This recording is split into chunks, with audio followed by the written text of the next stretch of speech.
Hey you, and welcome to my channel. My name is Tina and my aim is to improve your drawings just like others have done for me when I just started out. For this week's video I'm going to keep it in a festive mood by drawing some fireworks over a silhouette of what has to be my favorite castle, the Disney castle.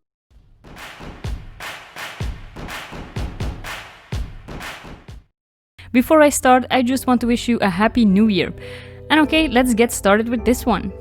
I first did some outlines, which you can see here at the bottom, and then I just started by blocking in my colors for the night sky. I used one of my dark blues that I love and started from the edge of the paper towards the center.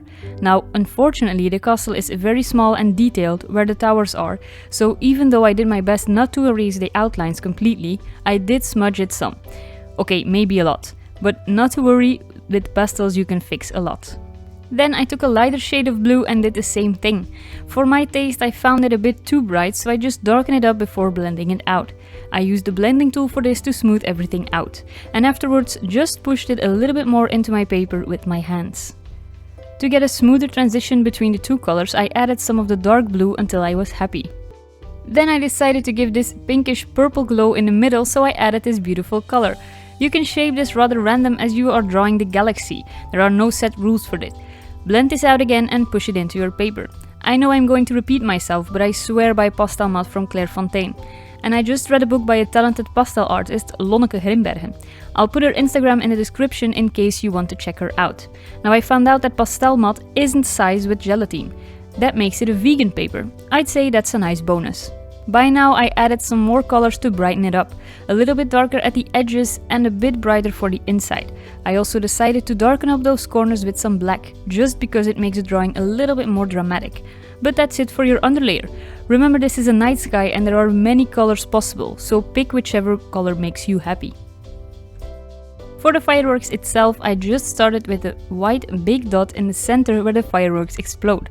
Next I used a pink color and started drawing these slightly curved lines just like you would see in real life. Just softened this up a little bit by pushing it into the paper, and then I took out my white.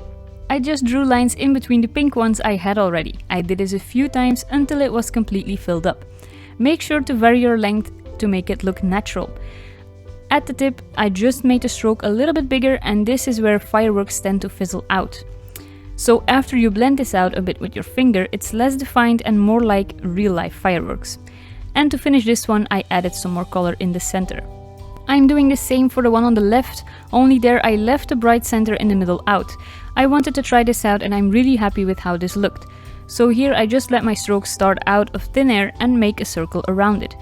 I added in some more strokes and also very bright ones in the middle, and with that same color I'm going to add some more strokes. Looking back on this one, I would have used a little bit more bold colors for my fireworks, but that's just me. You can use whichever colors you want for this, that's the fun of it.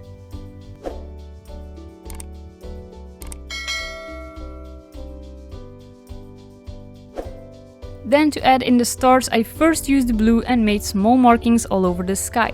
I blended them out a bit to make them a little bit more muted, and then I did the same thing with white. If you like, you could also add in some yellow or don't mute it at all.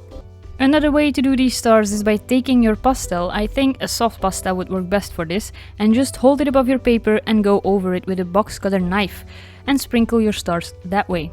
You'll also get these beautiful irregular stars this way.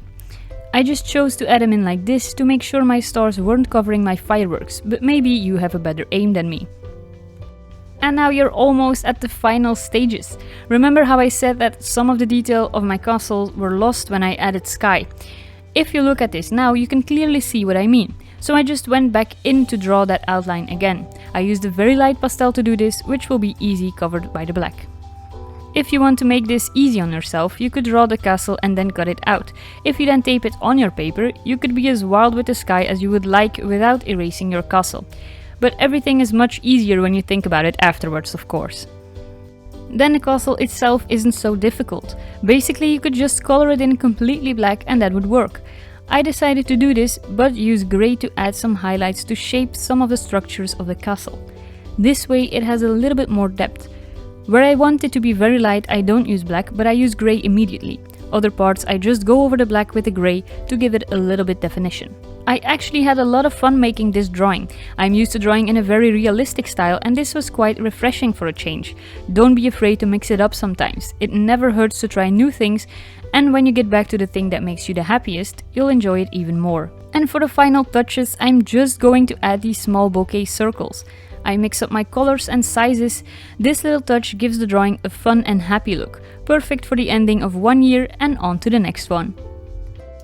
I hope you liked this video. If you did, give it a thumbs up and make sure to subscribe to my channel. I really appreciate your support, as it helps to grow my channel and reach other people like yourself. Hope to see you again next Friday, and in the meantime, have a great week.